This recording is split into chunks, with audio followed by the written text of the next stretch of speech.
Hello all, welcome back to my channel. So ఈరోజు అయితే నేను మటన్ కర్రీ చూపిద్దామని వీడియో రికార్డ్ చేస్తున్నాను.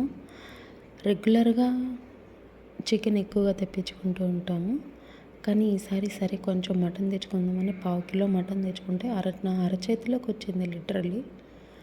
అదే చికెన్ అనుకోండి ఎంత వస్తుందో. సరే ఒకసారి చేసుకుందాం అప్పుడప్పుడు మటన్ కూడా అని చెప్పేసి మటన్ కర్రీ చేద్దామని చెప్పేసి నేను కొన్ని యూట్యూబ్లో వీడియోస్ చూసి మటన్ కర్రీ గురించి నా స్టైల్లో మళ్ళీ నేను ప్రిపేర్ చేస్తున్నాను అనమాట. సో కుక్కర్ పెట్టేసుకొని దాంట్లో ఆయిల్ వేసేసుకొని చెక్క మొగ్గ వేసుకొని తర్వాత మిర్చీస్ సన్నగా పొడుగ్గా కట్ చేసుకొని వేసుకున్న తర్వాత మళ్ళీ ఆనియన్స్ సన్నగా కట్ చేసుకొని వేసుకొని బాగా ఫ్రై చేసుకున్నాను. దాని తర్వాత ఆనియన్స్ ఫ్రై అవుతుంది అన్నప్పుడు ఇంట్లో చేసుకున్న అల్లం వెల్లుల్లి పేస్ట్ వేసుకొని అది కూడా పచ్చివాసన పోయేంత వరకు ఫ్రై చేసుకున్నాను. నిజానికి నేను ఈ వీడియో నేను ఒక చిన్న షార్ట్ వీడియోలాగా పెట్టి అప్లోడ్ చేద్దామని అనుకున్నాను.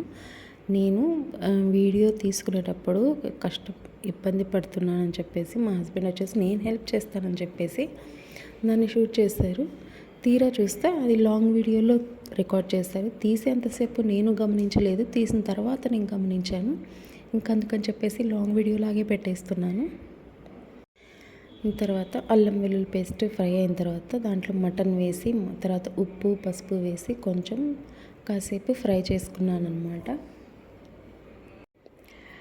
ఈ కుకింగ్లో ప్రాసెస్ అంతా ఇలా సార్ట్ చేయడమే పని కదా, అటు ఇటు అటు ఇటు అటు ఇటు అదే పని. చేస్తున్నప్పుడు ఎంత కష్టం రా అనిపిస్తుంది, కానీ చేసుకొని తినేటప్పుడు మాత్రం ఆహాహాహా సూపర్, దీనికోసమే కదా ఇంత కష్టపడింది అని అనుకుంటాం కదా. ఇంకా కొంచెం ఫ్రై అయిన తర్వాత దాంట్లో కారం ధనియాల పొడి కూడా వేసాను. కొంచెమే, నేను ఎక్కువగా మసాలా ఎక్కువ వాడను, తక్కువగా యూస్ చేశాను. ఇంకా మళ్ళీ రొటీన్ అటు ఇటు సార్ట్ చేసుకుంటూ ఉన్నాను అనమాట. ఇంకా మటన్ కాసేపు ఒక 5 minutes ఫ్రై అయింది అన్నప్పుడు కట్ చేసుకున్న టమాటోస్ వేసేసి అది కూడా కాసేపు మిక్స్ చేసేసి దాంట్లో కొంచెం పుదీనా వేసి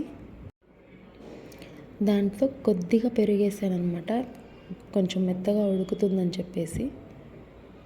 ఇంకా అదంతా మిక్స్ చేసేసి కావాల్సిన వాటర్ పోసి నేను కుక్కర్ క్లోజ్ చేసేసాను. నిజానికి మటన్ అలా మనం కాసేపు ఫ్రై చేసుకున్న తర్వాత విజిల్స్ ఒక 4 to 5 విజిల్స్ వస్తే సరిపోతుంది, కానీ నేనైతే లిటరల్లీ 7 విజిల్స్ పెట్టాను.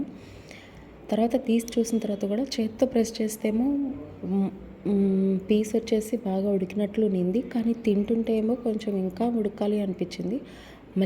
మళ్ళీ కుక్కర్ ఆన్ చేసి మళ్ళీ 3 విజిల్స్ పెట్టాను, అంటే 10 విజిల్స్ అనమాట.